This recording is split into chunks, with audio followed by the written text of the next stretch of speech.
So welcome back to another episode of the BioHub. Today, I'm joined by Gwen Acton, CEO of Vivo Group. Gwen has had a fascinating career. She earned a PhD from MIT, was a faculty member at Harvard, and has helped thousands of technical experts become stronger leaders. Now she's adding author to her resume with a brand new book on leadership.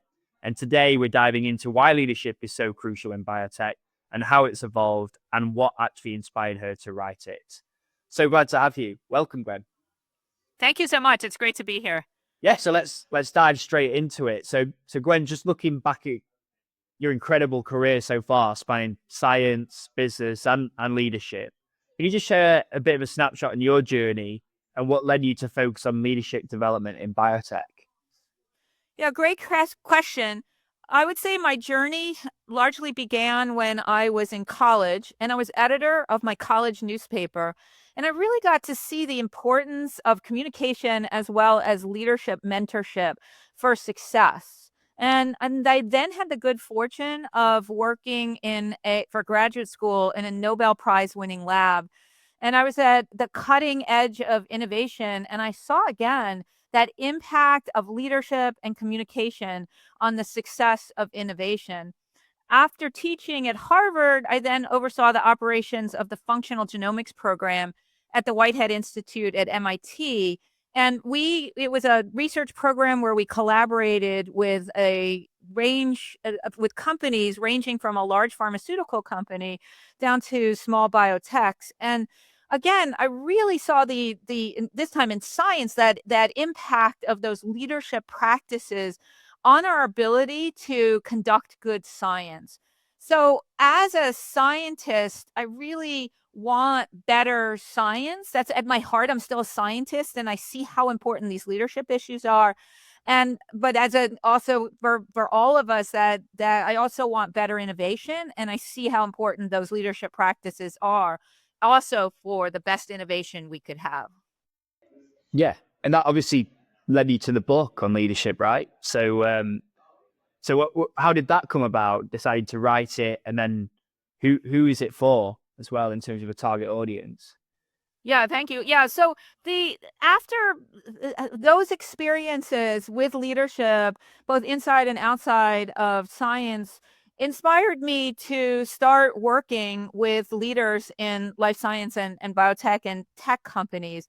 And so I started Vivo Group, my consulting firm, and this is what we do. We do leadership. We help leadership in science and technology companies. And over the course of the last 15 years, I've really seen we've worked with thousands of different science and technology leaders.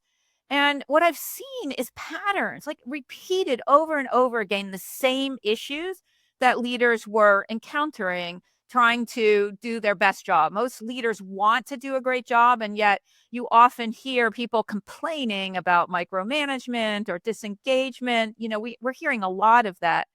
And so, or why aren't my employees motivated?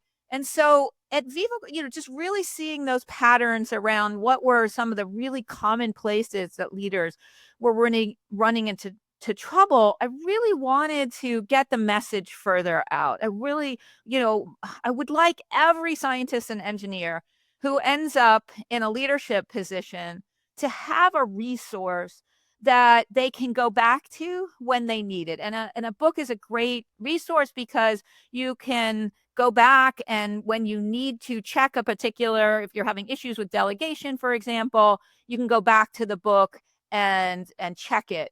And I've seen many, one of the issues you see in biotech, life sciences, tech industries as well, is that you get these brilliant technical folks, brilliant scientists, brilliant engineers that are in these leadership positions, and they truly want to do a good job. I think very rarely do leaders not want to go do a good job. I think they want to be able to impact their teams. They want to have great innovation. They want to do good science or good technology. But then what happens to many of them is they're just not given those tools. So, for example, something like you end up in a management position, and all of a sudden you have to start delegating. Like, that is a huge shift from being an individual contributor. So you're working as an individual contributor, and it's primarily based on your technical expertise. And then all of a sudden, whether by whether you chose to, or many scientists and engineers are actually promoted into leadership positions without necessarily seeking them. They're asked to do it because they have that expertise. So they're in these positions, sometimes reluctantly, sometimes enthusiastically, and all of a sudden it's completely different. Instead of getting all the work done themselves, they have to get work done through others, which is a completely different set of skills. So, they've never had to delegate. All of a sudden they're in a position where the work depends on their delegating. And if you've never learned any skills for delegating, first of all, delegation is one of those things that sounds so easy, right? It sounds so easy. I'm just going to delegate. And then you get into these positions and all of a sudden you realize it's far more difficult, because how do you ensure high quality while delegating when you don't even have time to train people? So it's actually in biotech and life sciences, I think it's particularly difficult to be a leader manager. There are many things that make it difficult. And I really wanted a resource that addressed both the general common issues you have in leadership and management, but also some of the specific ways that it's harder when you're working in a science and technology company. So that's really what motivated me. As I was writing the book, what I kept thinking about was, what would because I was in leadership positions without any, training, certainly in our industry, and made a lot of mistakes. And I was like, those were all preventable. And so I was like, what is the essential information without being overwhelming, that both the mindset that's important to be a leader manager, as well as the specific tools, getting down really specific tools. How do you do this? As well as some very specific examples, so that scientists and leaders could be great managers using their strengths, playing to their strengths in the kind of environments that they have to work in. Yeah, and I think that there's not anything else like this in terms of a leadership book specifically for these kind of leaders in these kind of industries. There's no other book with this title. But I do feel like I agree. This is a very much underserved, and I think in a large ways unrecognized need. Scientists and engineers are actually a significant portion of the workforce, and yet but I think again they have some ways that they are different, and that we're just underserved in terms of books that can support them. So yes, this is the only book with this title that is designed, leadership for both scientists and engineers, really playing to the commonalities. Obviously there are differences between scientists and engineers, but many ways that they're similar. So yes, I think it really addresses a need. Yeah, definitely. Let's just talk about, some of the content a little bit. So what are some of the biggest leadership challenges you see in science and technology organizations? So some of the common ones are a blindness in many, especially the smaller organizations, often a blindness to the importance of leadership skills. If you think about it, when investors invest in companies, if you talk to them, they will often say to you, we are investing as much in the leadership team as we are in the technology. That is a common thing they will say. So at that formation of companies, there's a recognition of just how important it is, those leadership and communication elements are. But then the company starts to get going, it gets funded, and it starts, going along. And sometimes it's recognized, well, the CEO, maybe not communicating with investors as well as they could have. But I think there's a lot of lost opportunities, I would say, and lost performance due to not paying attention to just how important it is, the science and technology is carried out by people, and not just people working alone. People are working, in groups to get things accomplished, and the importance, therefore, of all of these leadership skills. And some of the symptoms that I think are often not recognized as actually leadership issues are things like low engagement. Low engagement is a leadership issue. Low motivation is a leadership issue. High turnover is a leadership issue. Missed deadlines is sometimes it's a failure of the science or technology, but many times it's a failure to prioritize, to align resources to accomplish what needs to get accomplished. So I think many times we are not always seeing the costs of not paying attention or the benefits of paying attention and investing in these resources. Let me just give you one example. We commonly, in science and technology, life science, biotech companies, we invest in equipment, right? We buy, a sequencer, we buy a robot, whatever we need to buy. And there's no question when you buy that piece of equipment that of course you're going to invest in its upkeep. Like you would never not give you would never not give it oil if it needed oil. You would never not upgrade its software if it needed software upgraded. You would never not get it a service contract if it needed a service contract.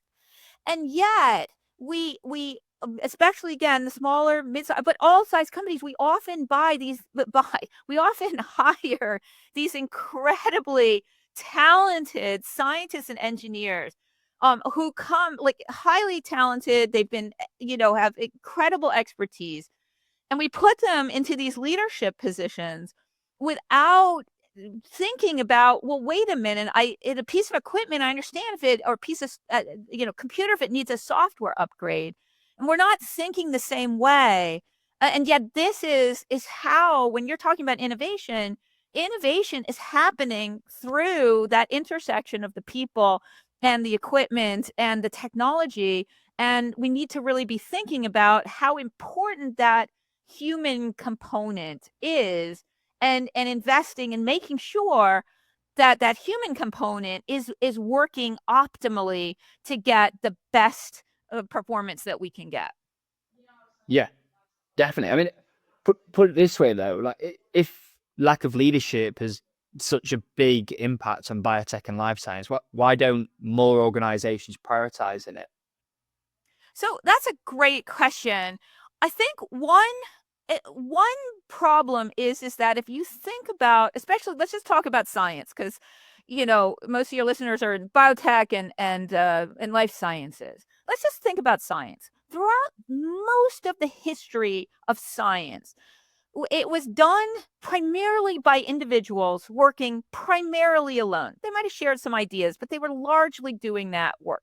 And if you think about it, the way we train scientists is still largely driven by that thinking. Because it used to be the apprenticeship model. You'd have a professor, a principal investigator. They'd have a few folks working in their lab, right? And they would be working one-on-one. And each of those scientists would be working largely individually. That is very different than the reality now. The reality now is we have biotech certainly is big organizations. Even in academia, research labs are usually quite large in many areas of biology. And in organizations, you have people working cross-functionally. You have people sharing resources, sharing equipment, sharing ideas, needing to work together, right?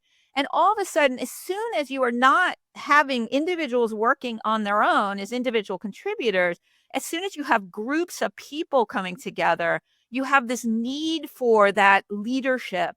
And I think part of it is just history, that science used to be done by individuals. And sometimes we just forget that's not how we do science. Very rarely is that how we do science anymore. It's mostly in more of these group endeavors, and that these other issues become much more important when that's happening.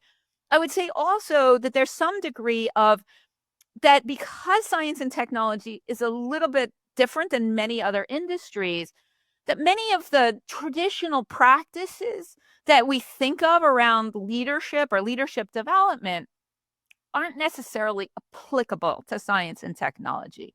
So, for example, when you're talking about innovation, It's really different than, for example, manufacturing a car.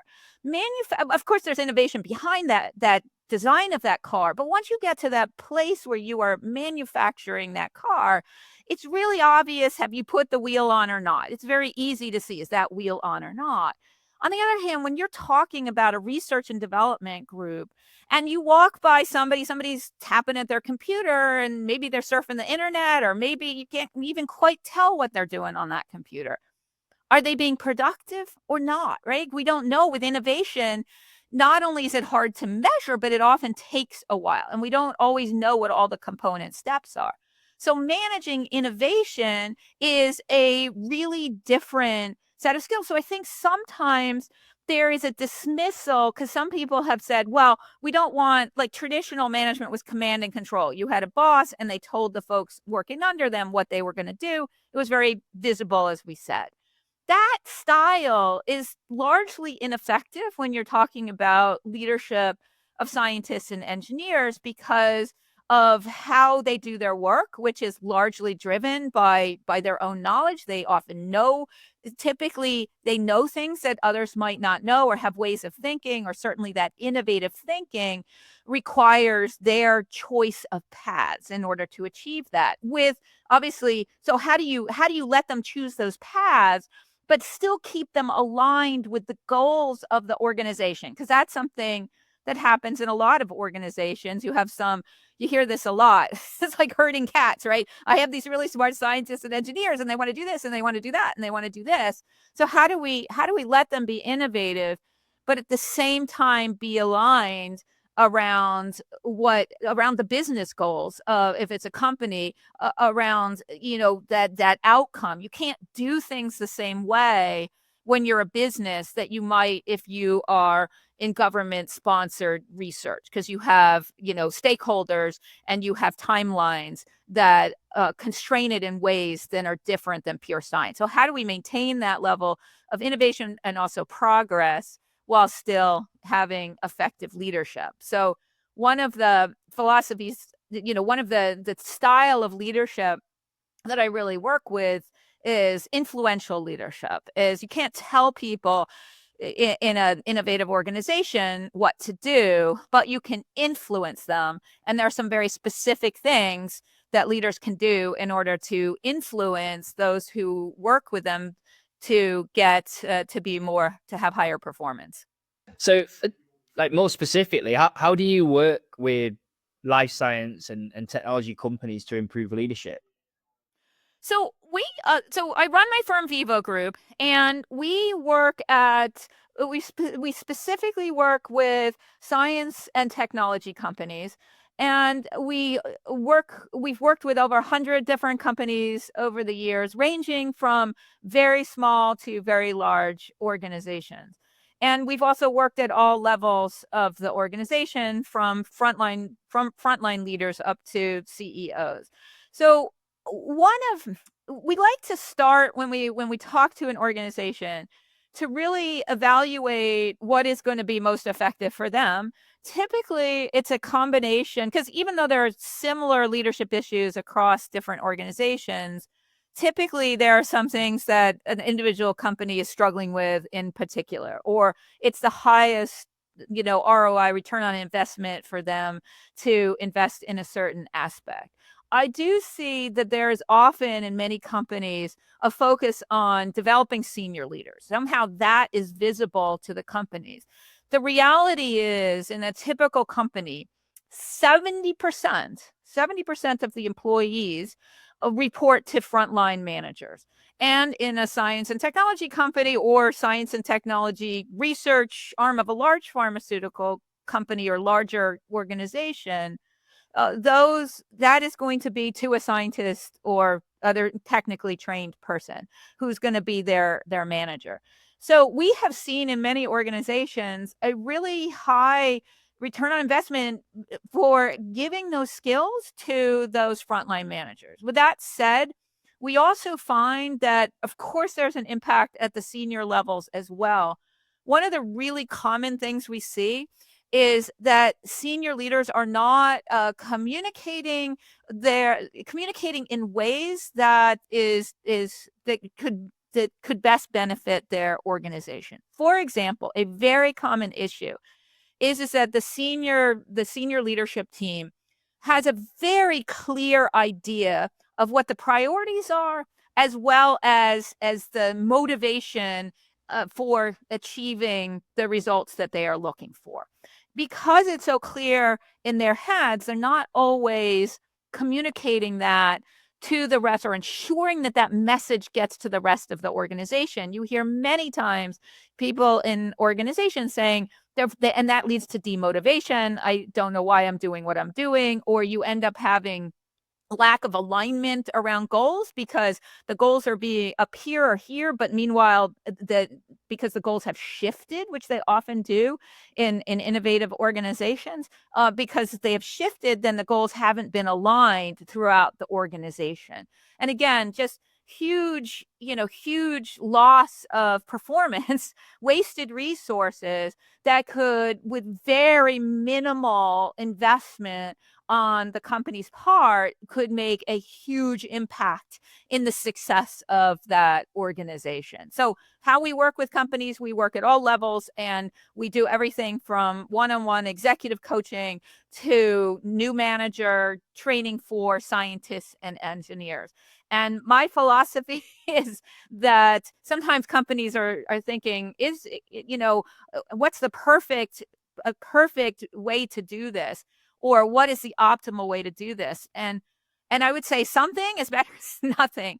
A lot of times, again, there is such a high benefit, or such a great benefit from doing this, that even little bits of information, even little, little ways that we can train that. And I'll just end with saying we are also now bringing on AI, because there is some fantastic ways that AI can now allow leaders to practice many pieces of their work. So AI is being used many different ways. We're using it in terms of improving leadership practices, especially around conversations. Imagine how many times you've had a conversation, someone's come in, they've said something to you, afterwards you're like, oh, I could have said it better, right? But up till now, we really haven't had a way to practice this, but AI is going to really enable us to be able to practice those conversations, get immediate feedback, and go back and practice it again in ways we have never been able to do that before, except, we were talking about, as, you were, before we started recording, just the fact that you've done 50 podcasts now here, that you become better over time just through practice. And AI is going to, the tools that we're using is going to enable that. So we're extremely excited about that, because it also allows scale. It allows people to get personalized feedback at scale that we've never had the capabilities of before. At some level, I think there's some irony here that AI, which is technology, is going to help us to be better humans working with other humans. So some irony there. But one other way to think about it is that, we can upgrade the software, we can upgrade technology, but we're pretty much, and this is a huge leadership issue, we're pretty much stuck with the software that we can't upgrade our brain software, at least not yet. And so these are really ways that we can become better at what we are, given the brain hardware that we have now. Yeah, I mean, it's super exciting how many different ways you can use AI. Can we just take it back a step as well? Like, can we talk like maybe a specific example where you could share a story of a scientist who struggled with leadership and how they turned it around? Yeah, uh, happy to. Yes. So that is actually one of the parts of what I do that I really find so rewarding, which is leadership is a learned skill. I can't tell you, it still permeates a lot of our thinking that somehow you're born a leader or you aren't. And yet, if you think about most successful larger companies do quite a bit of leadership development in their organizations because, of course, you can improve these skills. Just as, we understand, we can improve salespeople. We invest a lot in salespeople. We have a sense of we can improve these soft skills. And the impact, the impact can be huge on just some very simple ways. So I'll give you an example. I was working with the CEO of a biotech. We'll call him Jim. And Jim was really frustrated because he had low motivation and accountability in his organization.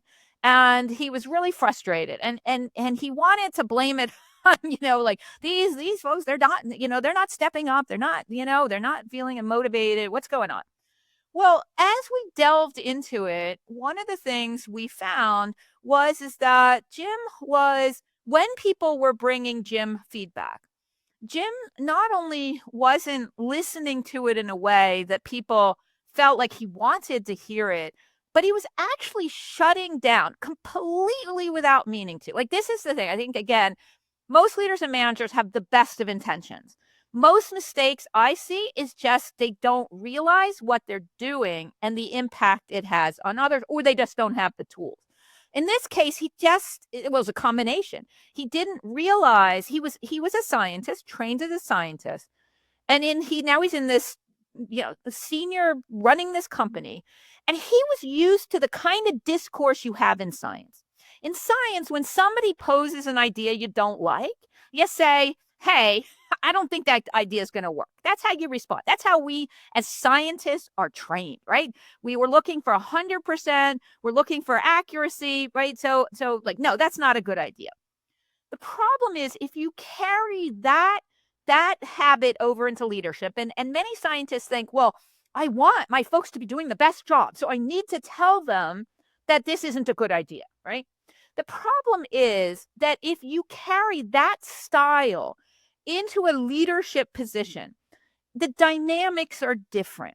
When you're a CEO, you have all sorts of impact on your organization that you don't have when you're a peer or just talking about the science, right? You're all of a sudden you are impacting people's salary, people's career trajectories, right? There's all these other dynamics that start to take place that oftentimes if leaders, sometimes leaders aren't aware of. And in this case, Jim wasn't. So when Jim said somebody would bring him an idea or give even Jim some feedback or a suggestion, and Jim, in his very scientist style, said, with the best of intentions, that's not a good idea. And the problem is that the message, instead of his reports hearing a message of like, oh, come back with some more ideas or let's continue the discussion, the employees in his organization were hearing that as that's a bad idea and you shouldn't have brought it to me and do it my way. And so we had to really work with Jim to just tweak minor tweaks how the response to somebody providing feedback, just starting with, as the CEO, thank you so much. Appreciate you're giving me that suggestion. Let's look at that more carefully. It sounds like you have some good ideas here. Let's explore them. Now, it may be in the end that Jim still got across the point that this wouldn't work. This wouldn't work. It does not at all mean accepting unacceptable things. It still means follow. That's sometimes a confusion, right? That, that somehow that tweaking some of these things, you're not going for absolute accuracy. You still need to maintain whatever those standards are. But Jim's response was actually decreasing accountability because everyone was getting discouraged because they felt like they couldn't improve anything, they couldn't contribute. And it was all, again, a very simple communication issue. So as soon as Jim became aware of this, learned a few tweaks to change it, the entire culture of the organization switched, because culture largely comes from the top. That's almost exclusively where culture comes from. As soon as Jim wanted to hear people's feedback, as soon as Jim was being appreciative of these ideas, as soon as Jim wanted to talk about these things, all of a sudden, first of all, Jim was learning things Jim didn't know before. Jim started to hear some real issues, and the entire culture of the organization changed because now everybody was being more open to ideas. Other people, they follow, like it or not, that's just the way people are. They follow the role model of the leaders in their organization. All of a sudden, they were asking questions, they were learning things. And so, again, a completely good intentions, but just not realizing a simple mistake, using patterns from how we're trained in science, but there need to be slight changes when we're in a leadership position. And one of the things I do, because I'm a scientist, I try and speak a scientist language. So in my book, for example, there are lots of bullet points. We're not trained to, scientists, engineers, we're trained to be more thinkers and feelers. You won't see anything in my book about, or anything in when I do work with companies about, being courageous. There's nothing wrong with being courageous. That resonates with a lot of people. But for many scientists and engineers, it's sort of, I was just talking to an engineer leader the other day, and he was like, CEO, he was just like, what does courageous mean? Right. And so in my book, I try and define things where I can, and point out where we don't have very clear definitions, and really more building trust, right? Is about even that word trust. I debated whether I wanted to use it, but give some very specific suggestions for where trust breaks down and very specific things we can do to increase trust. 100%. I mean, yeah, I think you're right. Like those little tweaks that people don't realize they're doing make the world of difference to someone else's impression. So yeah, I just wanted to leave it on a really good note and a chance for you to give us a bit of a pitch on the book and what the readers will gain from the book, and also when is it coming out and all of that. So the book is out. It just came out 2 weeks ago, the date of our discussion, on Amazon. So it is available on Amazon, and it is, so far we're getting great feedback on it, which really I'm so thrilled about. And it is the book itself. It has 20 chapters.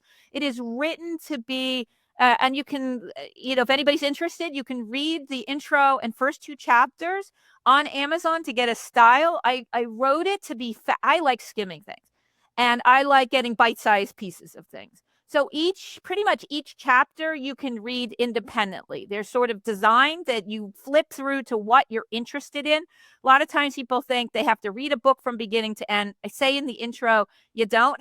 My feelings won't be hurt. I usually skim books, just pick out what I like. So it's really designed, each chapter is designed to be short. It's, I really tried to give the basics of what it means to be a leader, how to do it, the basics of how to do this well. So things like, how do you delegate? How do you provide feedback? How do you ask for feedback? How do you have a one-on-one? What are best practices around one-on-ones? So in my chapter on one-on-ones, it's how often you should have it. There's an agenda, sample agenda, specific questions you can ask. And that's true throughout, as well as tips and as well as stories and examples. Oftentimes there are places in there with exact things to say. Like, for example, what do you say if somebody starts crying in your office, right? What do you do? Because that happens to most managers at some point in their career if they do it long enough. Or what do you say if you have to convey bad news? So some very specific suggestions around that. Amazing. And I'll put a link in the bio on each of the Spotify, Apple Podcasts, and YouTube. And look, thank you so much for coming on, Gwen. It was a pleasure. Thank you. Thank you so much. I really appreciate it. And look, everyone, please like and subscribe to the BioHub. And thank you again, Gwen. Thank you.